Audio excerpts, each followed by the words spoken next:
Olá, queridos, graça e paz, tudo bem? Mais um dia que o Senhor nos deu, glória a Deus por isso, por essa oportunidade, que nós temos de estar aqui todos os dias nos encontrando. Você que está aqui de novo, meu muito obrigado. Você que está aqui pela primeira vez, que Deus te abençoe poderosamente. Se você não é inscrito, se inscreva no canal, não esqueça de deixar seu like, porque isso ajuda muito o canal a reportar isso aqui para mais pessoas, em nome de Jesus. Hoje é um dia muito especial, dia 12 de fevereiro, é o dia que a minha irmã Stephanie faz aniversário, mais um ano de vida. Que Deus abençoe sua vida, Stephanie, poderosamente em nome de Jesus. Meu primo Leandro também completa mais um ano de vida hoje, completa mais uma primavera. Que Deus possa abençoar a vida dele também poderosamente nesse dia de hoje, para a glória do Senhor e Salvador Jesus Cristo. Amém, irmãos? Eu quero falar com vocês a respeito de algo que muito me chama a atenção, um texto sagrado que muito me chama a atenção, e eu creio que vai chamar muito a sua atenção também, por conta da seriedade que ele trata e aborda. Escute, olha o que o texto vai dizer para nós, guarde isso no teu coração. Eu vou ler para vocês Juízes 16. O nome do livro já diz Juízes, Era um tempo em que a nação de Israel não tinha rei, então estavam sem rei. Quem cuidava da nação era os juízes. Escuta isso. Quando a Bíblia fala que quem cuidava eram os juízes,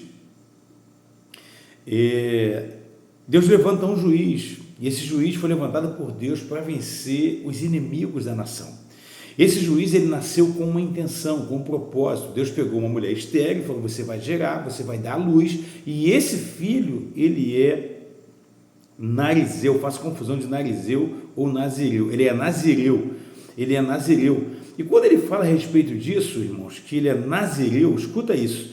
O que ele tinha? Ele tinha algumas coisas: não podia tomar bebida forte, não podia tocar em cadáver, não podia cortar o cabelo, tinha algumas coisas que ele não poderia fazer. Irmão, sabe qual é a pior coisa do mundo? A pior coisa do mundo é alguém que é vocacionado por Deus para algo, tem uma missão. Todos nós, entenda isso, todos nós temos uma missão aqui na terra. Todos nós nascemos com uma missão. Não nasci fruto do acaso. Eu sempre ensino que nós somos o quê? Árvore. A árvore faz o quê? Produz fruto para abençoar o outro. Eu estou aqui todo dia gravando esse momento, separando esse momento, para que nós pudéssemos aqui, a gente se encontrar nesse ambiente, mas que eu quero frutificar onde? Na sua vida. A minha intenção é abençoar você. Você não paga R$1 para estar aqui. Nem eu, irmão, estou aqui fazendo de graça, porque eu amo fazer isso, falar da obra de Deus. Então, quando eu sou árvore, eu entendo isso, eu nasci com um propósito. Qual é o meu propósito?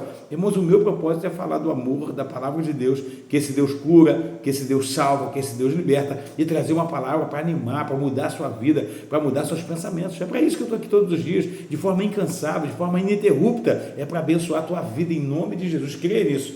E quando a gente lê esse texto aqui, irmãos, de Juízes 16, se você puder ler o capítulo todo, irmãos, leia o capítulo todo. Esse homem nasceu com um propósito, que é para abater os filisteus. Ele tinha que abater o inimigo de Deus, irmãos. Ele tinha uma força descomunal, mas o problema de Sansão, sabe o que é? É que os prazeres carnais falavam mais do que o seu ministério. Os prazeres carnais falavam mais do que a sua chamada ministerial, irmãos.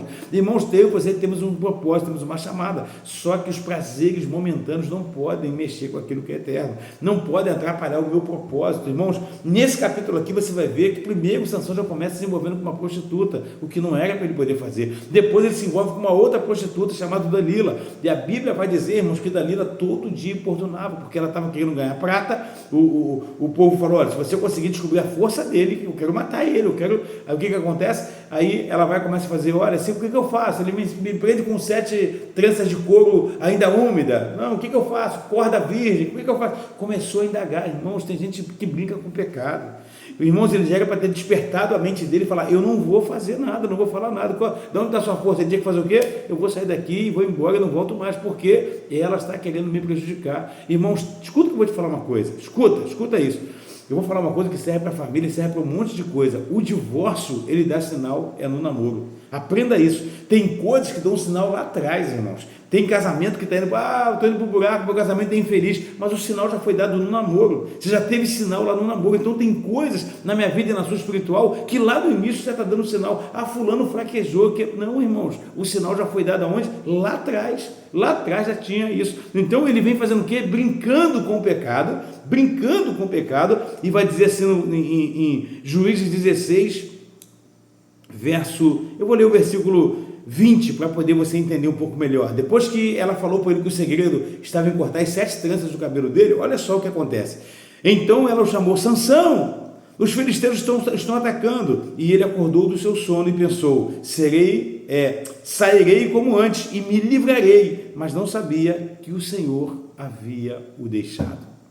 O que ele pensou? Como eu sempre saí, ela faz isso, eu sempre saí. Só que todas as outras vezes, irmãos, ele não tinha dito para ela a verdade.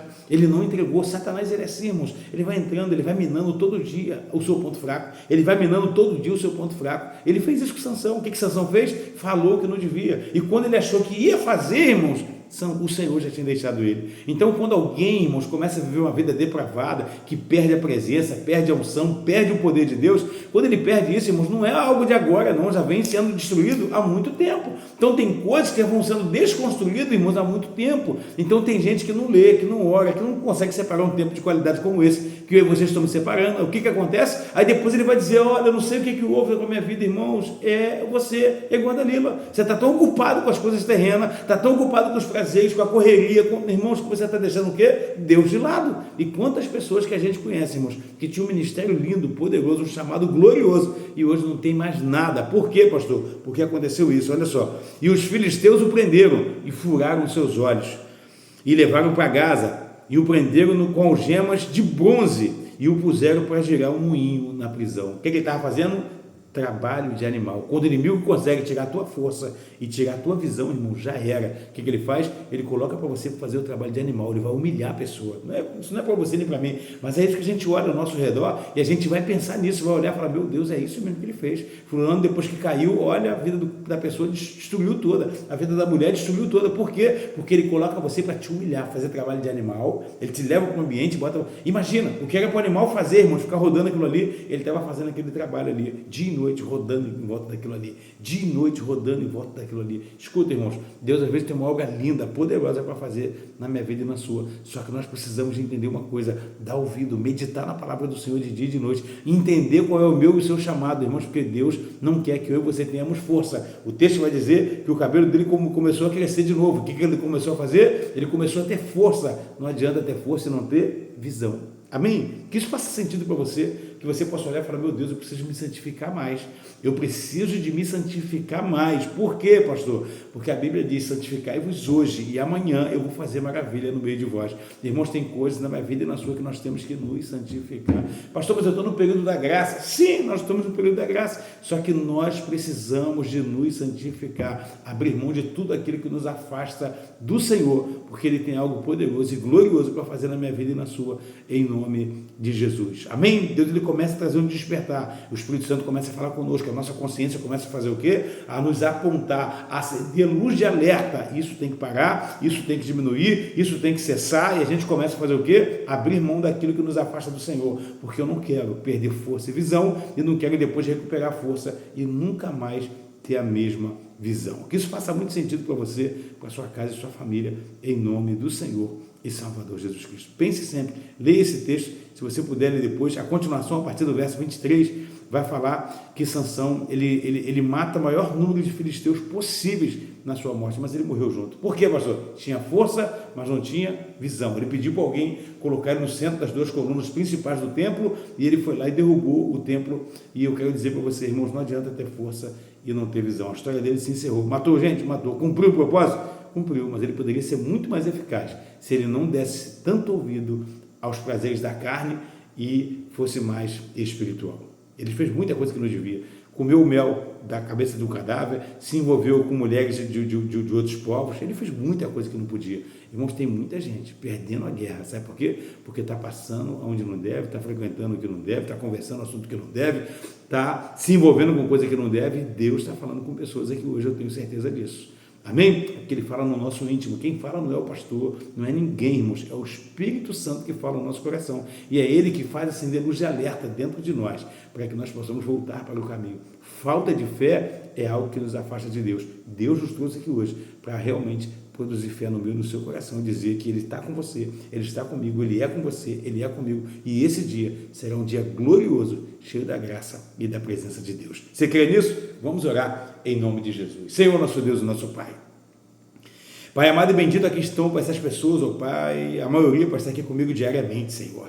Eu te peço, ó Pai, faça a diferença na vida dele e dela em nome de Jesus, Senhor. Pai, se tinha alguém, meu Pai, talvez, olha, eu não ia nem assistir essa mensagem hoje. Olha, eu estava com a vida tão corrida que eu não ia nem assistir até fora do meu horário, mas eu não queria deixar de assistir. Alguma coisa estava dizendo que eu tinha que assistir essa mensagem. Pai, se alguma coisa é a tua presença, é o Espírito Santo, é a consciência, Pai, nos induzindo, meu Pai, a ouvir uma palavra que venha produzir fé, que venha edificar, que venha crescer. Eu te peço, meu Pai, abençoe este homem, abençoe esta mulher. Pai, começa a mudar toda a rotina do dia, Senhor. Pai, começa a dar livramento, começa, meu Pai, a dar saúde, começa a dar paz, começa a fazer algo extraordinário na vida desse homem, dessa mulher, Senhor. Pai, que a fé que vem sendo produzida, construída aqui todo dia, Senhor, faça uma grande diferença na vida desse homem e dessa mulher, desse jovem, dessa jovem, dessas crianças, em nome do Senhor e Salvador Jesus Cristo. Eu quero abençoar a vida de cada um deles, em nome do Pai, em nome do Filho e em nome do Espírito Santo de Deus. Se você crê, concorda e recebe, diga um amém, em nome de Jesus, que faça muito sentido para você. Compartilhe, amém, deixa o like,